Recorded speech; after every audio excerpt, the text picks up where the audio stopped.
I want to thank you for this invitation to the second Exodus Conference to present results of geological fieldwork in the Eastern Nile Delta and Northwest Sinai region, where the beginning of the Exodus narrative is set. Our objective is to add what is known about the geography of this region as it existed during the Bronze Age, and that being the time in which the narrative is set.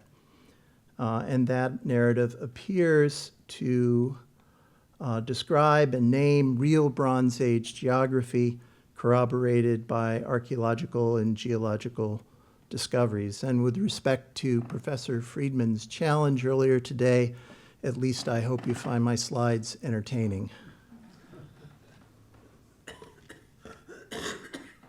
This presentation will focus on a cluster of lakes we've already seen in previous talks that figure in Egyptian through Roman history, now known as the Ballah Lakes. As you can see, the circled area of the lakes is bisected by the Suez Canal. In fact, most of the lakes were drained during or after its construction in the 19th century. Here's a map of the region dated to 1842, before the canal. The shallow lakes sit in a depression that essentially enabled the construction of the Suez Canal. Note that the region continued to experience inundations of the Nile up until the modern era. This 1853 map implies a connection between the Ballah Lakes and the Manzala Lake or lagoon to the north. This 1860 map includes the Suez Canal and shows the Ballah Lakes as a southeasternmost reach of wetlands bordering the eastern Nile Delta. And lastly, a late 19th century map showing essentially the same geography. Kantara in Arabic means bridge, identifying the land bridge between the two lake systems. Connections between modern and ancient geography of the region were advanced by Manfred Bietak and his team at Tel Daba with this map depicting the Bronze Age landscape between the cities of Avaris and Pi-Ramesses and the first fortresses of the eastern frontier along the Horus Road, or the Ways of Horus. They recognize several branches of the Plusiac Nile, as I mentioned in a question and answer period a second ago, leading to the open Mediterranean Sea, an area now filled in by the plain of Tina. The Ballah Lakes are featured south of the open sea, using the sea level contour to trace the shorelines and envisioning surrounding wetlands, just as the lakes appeared in the 19th century. Following Gardner and others, Bietak identified the Ballah Lakes as a body of water known in Egyptian literature as Pitufi, and forgive my pronunciation, and further associated them with the Hebrew Yam Suf, or Reed Sea, of Exodus 14 and 15. Between the Ballah Lakes and the sea, Bietak's team mapped a lake or lagoon along the coastline, which they identified as Pishur, Lake of Horus, also associated with the biblical Shihor. Reed Sea is the correct translation, or a correct translation for the Yam Suf, the body of water that figures so prominently in the Exodus narrative. Its location east of Pi-Ramesses is described in Exodus 10:19, which has been quoted several times here today, and the Lord changed the wind to a very strong west wind, which caught up the locusts and carried them into Yam Suf. Not a locust was left anywhere in Egypt. Other passages associate Yam Suf with a body of water crossed by the Hebrews to escape Pharaoh's army. This is obviously not the same Yam Suf that is equated with the Gulf of Aqaba in 1 Kings 9:26. Geomorphologist Bruno Marco Longo used Russian satellite imagery to delineate environments around the Bronze Age Mediterranean coast and successive pathways of the Plusiac Nile. He mapped barrier islands along the coastline and a prominent paleo lagoon, now sealed from the sea by the plain of Tina, which is essentially a northeastern extension of Bitox Shihur. Remarkably, as we've seen before, an older map of sorts exists for this subregion. The waves of Horus are depicted in the battle reliefs of Seti I at Karnak Temple in Luxor. The names of several forts and geographic features along the ways are inscribed in the reliefs. Archaeological surveys of the past 25 years have identified the location of many of these places. Examine this Cold War era U.S. reconnaissance spy satellite photograph.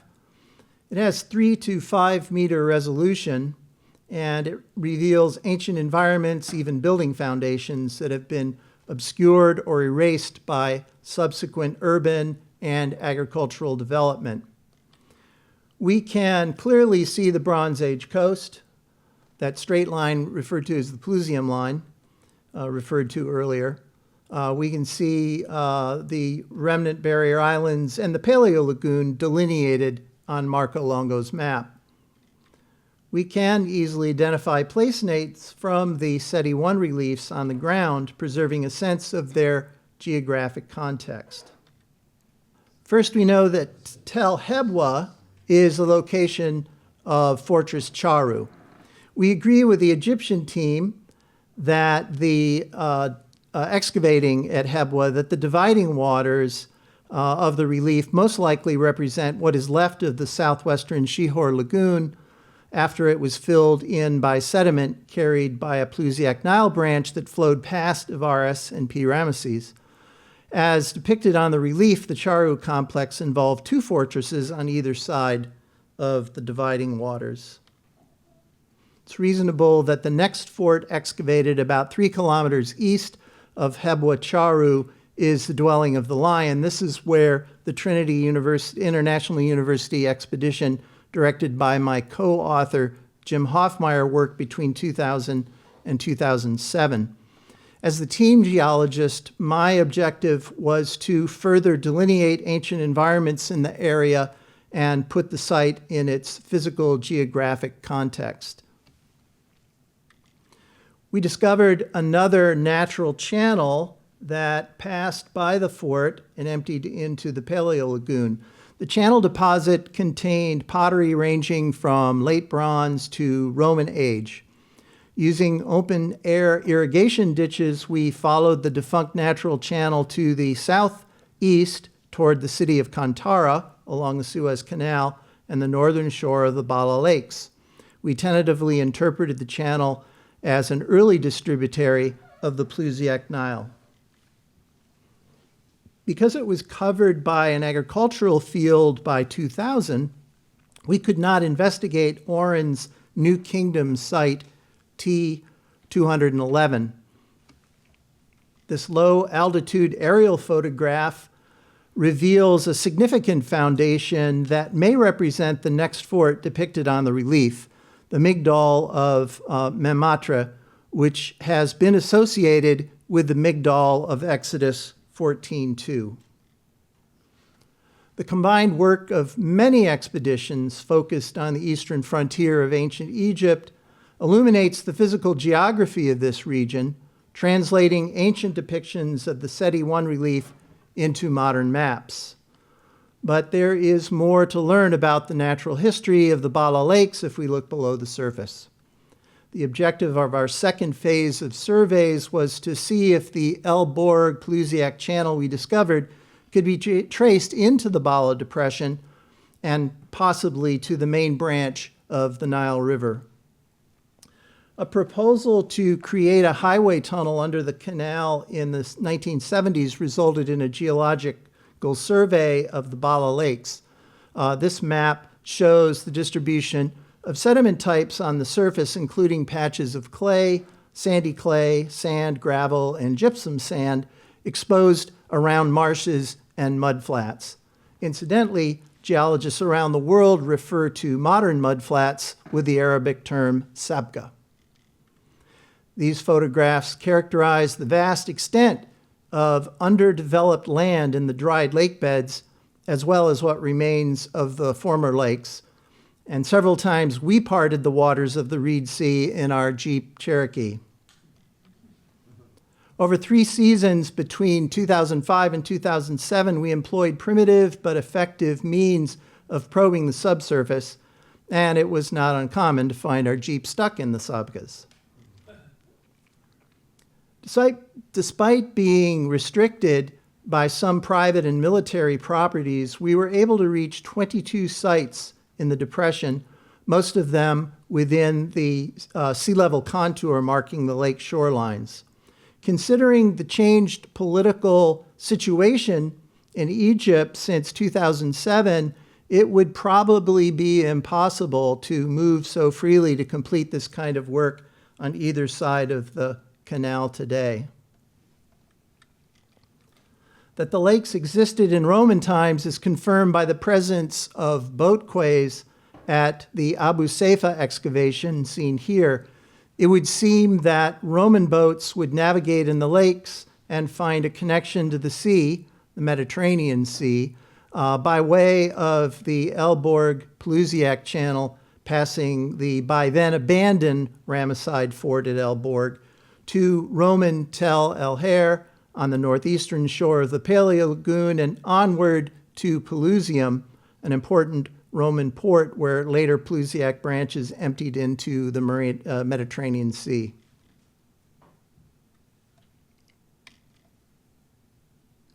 An initial set of probes tested the shoreline deposits of the lake near Abu Seifa. Relief on the shoreline is evident in this photograph. Beneath the surface here, we encountered about 2 meters of sandy clay with abundant shells of the bivalve mollusk Cerastoderma and high spired snail Pyranella. This mud and shell deposit resembles the deposits we encountered in the Paleo Lagoon along the ways of Horus and represents local lacustrine, that is, lake deposition. Well-sorted medium to coarse quartz sand underlies the lake mud here. This basal sand unit is the foundation for all archaeological structures at Tel El Borg. The unit probably corresponds with the Pleistocene Alcantara formation of the geologic map of the Northwest Sinai and was deposited by the reworking of alluvial coastal sediments during late Pleistocene transgression following the last ice age. We collected Cerastoderma shells for radiocarbon analysis. Older shells in the lower half of the 2-meter thick mud have calibrated radiocarbon dates representing deposition between 1440 and 1270 BCE. Overlying younger shells representing deposition between 660 to 530 years before present appear to indicate periods of lake recession and reemergence along the shoreline. The relief evident on this 300-meter transect into the lake from the shoreline indicates a bank full depth in the lake of as much as 6 to 8 meters, clearly deeper toward the center of the larger lakes. These illustrations show the correlation of subsurface deposits in the north and central clusters of probes. Geologists call this kind of drawing a stratigraphic fence or a panel diagram for obvious reasons. They give a 3-dimensional view of the subsurface. Most of the probes reach about 5 meters depth. Correlation lines are tentative, but do indicate the continuity of deposits from probe to probe. Lake muds generally overlie deposits of coarse quartz sand with visible rock fragments and feldspar, indicative of a Nile source. The classification for this sediment of this composition is called sublitharenite. These sands compare with the deposits in the El Borg channel that empties into the coastal Paleo Lagoon. We also recovered from the sand fragments of the cranium and pectoral spine of Cynodontus, a freshwater catfish found in the Nile River system, and a bone fragment similar to the operculum of tilapia. The deposit relationships revealed here indicate that fluvial channels occupied the depression before the establishment of lakes, and that eventually the lakes and channels existed contemporaneously. The same fluvial to lacustrine upward succession is evident in the south cluster of probes. Shells at 4 and 5 meters depth in 2 of the probes provided the oldest dates, calibrated between 3,700 and 3,460 years before present. That is between 1750 to 1510 BCE. These dates overlap with a period of historically normal to high Nile flow between 1570 to 1240 BCE. Based upon the similarity of sediment to the northeast, we're confident to consider them to belong to the same drainage system. Urban and agricultural development and private and restricted properties make probing the subsurface to trace the channel towards the main branch of the Nile impossible. We process Landsat multi-band imagery to detect surfaces covered with muddy sediment showing up in red. Note the east-west trend in red patches between the delta and the Ballah Depression. This pattern could be revealing the westward extension of the El Borg channel system. Another approach is to use topography to model surface drainage. I wanted to create a digital topographic data set that removed modern surface features. These would be present on any recently created digital elevation presentation, such as derived by spaceborne mapping programs. The Center for Ancient Middle Eastern Landscapes, and you can catch the pun there, at the University of Chicago holds a collection of early 20th century maps that I used to create a digital elevation model, even removing the influence of the Suez Canal. This shaded relief map is the result of my digitization of maps of many scales.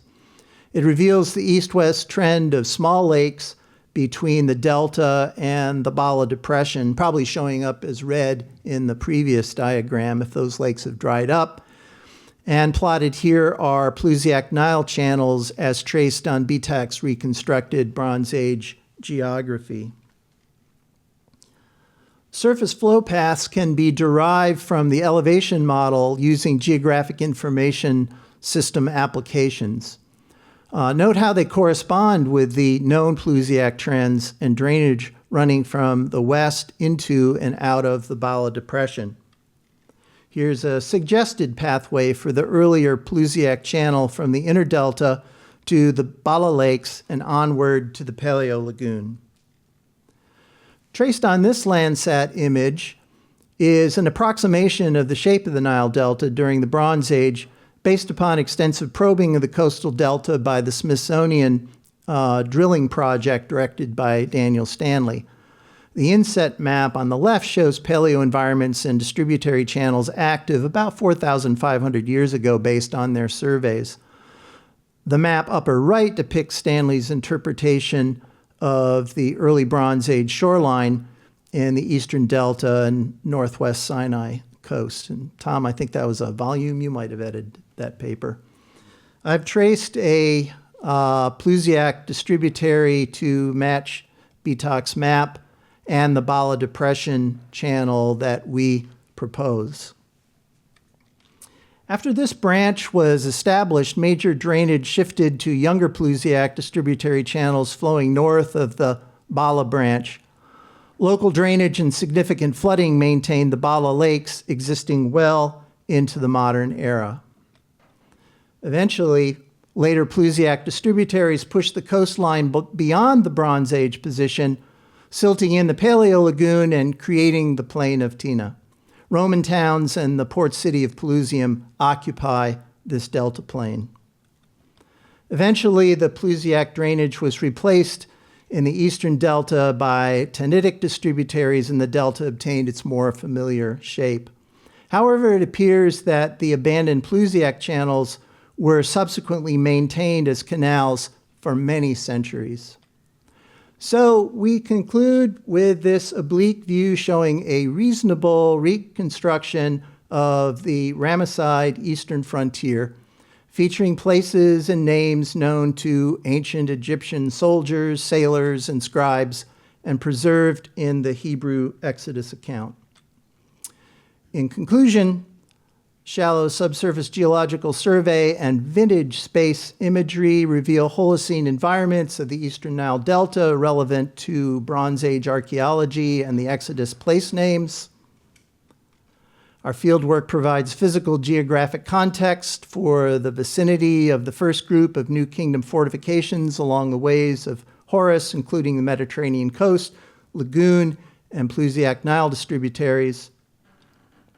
The Ballah Depression was occupied first by early Plusiac Nile drainage and then lakes after distributaries shifted northwestward. The lakes were maintained by local drainage and periodic regional Nile inundations. Northward flow out of the lakes to the ancient lagoon, passing Tel el-Borg, continued through Roman times as the lagoon silted in, probably maintained by canalizing, linking Abu Seifa to Pelusium. And finally, I wish to acknowledge the partnership of our field work of Dr. Baha Gayed, former geologist with the Egyptian Geological Survey. Thank you.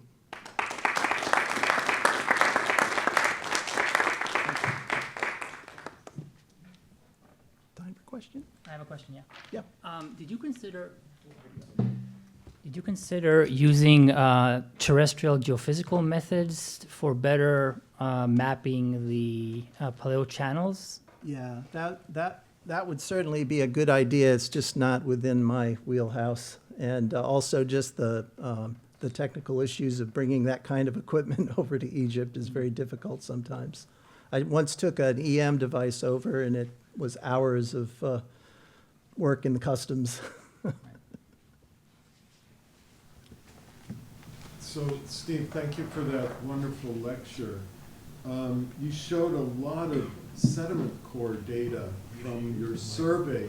I was wondering, where are the cores today? Are they with you? Well, they weren't really cores. It was a device that basically had a baler on it. Can you repeat the question into the mic, please? Thank you. The question was about how the sediment was collected and coring. It was a very primitive technique, which I do think they used for drilling water wells, where they had a baler that had a little ball on the bottom of it, and they would just percussively move it down into the subsurface and bring out, maybe 10, 20 centimeters of sand. We would bag it, describe it, and then we would, put a tape measure down to check the depth and just do it over and over again. So we could get it to about as depth of 5 meters, but it wasn't core. And there's probably, because it's a wet technique, there's probably some heavier material loss. But I think we got a pretty good idea of what the sediment was. Where is the material? What's left of it is I'm in possession of it. I just at the time I had to get a USDA approval for a lab and everything, and to be able to have it in my lab at Wheaton College. I mostly kept the Cerastotherma shells, so I have a lot of shells left. I actually have another question. Yeah, sure. When you show the carbon-14 ages, I don't know, you showed a few, and there seems to be a gap between the 3.1, and then it jumps to... Like 600 or something? Yeah. Do you know, do you have any explanation Yeah, for that was kind of interesting, and that was in that 2-meter section along the coast, and I just attributed it to shoreline regression and retreat over time as there were different periods of more fullness within the lake system due to the source of water, local drainage at that point. Could it be maybe very strong, the change in hydrological, like the stream flows faster? Well, definitely, I think, at some point, it wasn't being fed by Nile. By 600 years before present, it wasn't being fed by Nile drainage anymore. It would have been just local, local drainage. Thank you.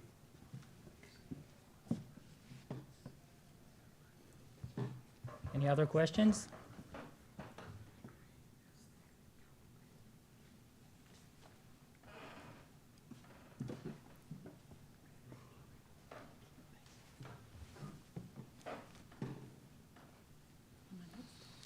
think there's a question. No, I'm just curious, what created this big change in the landscape of Delta Nile since antiquity to today? Is it all just natural flooding of the river? Is there has there been artificial activity from it?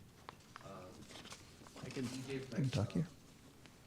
Yeah, it really is a matter of the it's a matter of the evolution of the Nile system with the different branches shifting over time.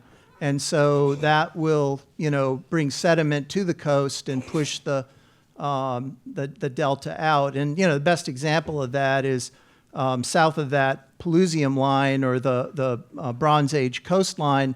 You got a mix of Egyptian all the way through Roman, but if you get up onto the Planitina, it's just Roman because that land didn't even exist until after the Bronze Age. Thank you.